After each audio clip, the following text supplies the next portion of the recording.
আবহাওয়া ঠান্ডা আছে, গরু মাংস রান্না করছি। তো তার আগে একটু বগুড়ার আলু বন্ধুদেরকে একটু দেখাও। হ্যাঁ হ্যাঁ, বগুড়ার আলু। এমনি আলু তো বাসায় আছেই, সকালে গিয়ে বগুড়ার আলু নিয়ে আসলাম।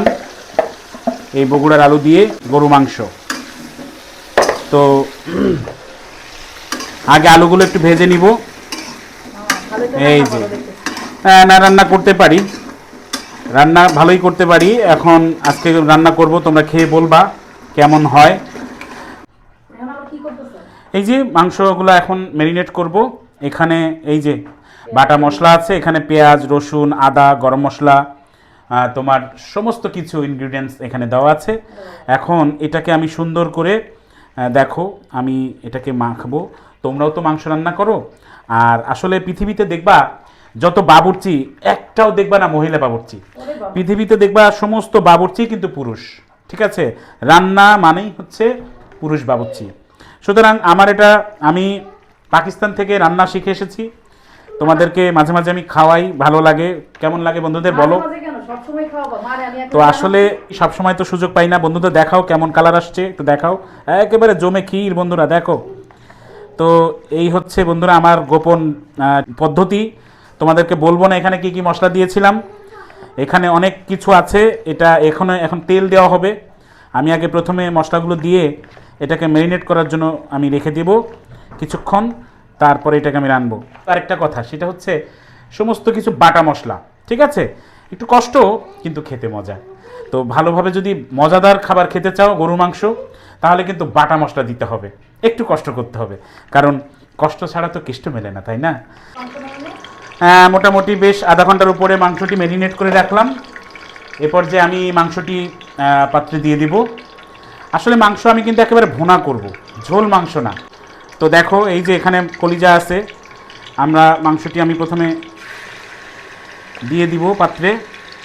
বেশ কিছুক্ষণ এটাকে ম্যারিনেট করে রাখা হয়েছে। এখন মাংসটা দিয়ে, একদম ফ্রেশ ষাঁড় গরুর মাংস।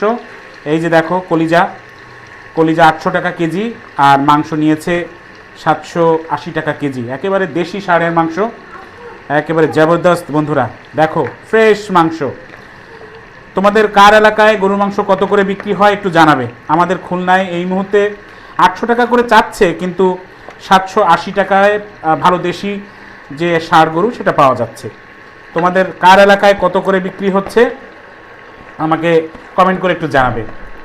বেশ কিছুক্ষণ কষাবো, কষিয়ে একেবারে জবরদস্ত করে নিয়ে আসবো, খাজানা হয়ে যাবে বন্ধুরা। এই যে কষানো হচ্ছে, দেখো এই যে দেখো রসুন দিয়ে দিয়েছি, আলু দিয়ে দিয়েছি, মাংসর টেক্সচার দেখো। এই যে একেবারে জবরদস্ত প্রায় হয়ে এসছে। এই যে একেবারে, এই যে দেখো, এই যে নারকেল পিস খেলে একেবারে জবরদস্ত, দিল খুশ হয়ে যাবে। তো আজকে কেমন হয় মাংস বন্ধুদের জানাবে। তো এখন হচ্ছে কষানো অলমোস্ট প্রায় শেষের দিকে, আরও কিছুক্ষণ কষাবো, তারপরে হয়ে যাবে ইনশাল্লাহ। এই যে রান্না বসিয়ে দিয়ে আমি গোসল করে ফেললাম, নামাজে যাব। তো রান্না এসে দেখি মোটামুটি হয়ে গেছে। এখন আমার গোপন যে মশলাটা আছে, সেই মশলাটা আমি একটু ছিটিয়ে দিব। তোমরা আবার বন্ধুরা জানতে চেও না এটা কি মশলা।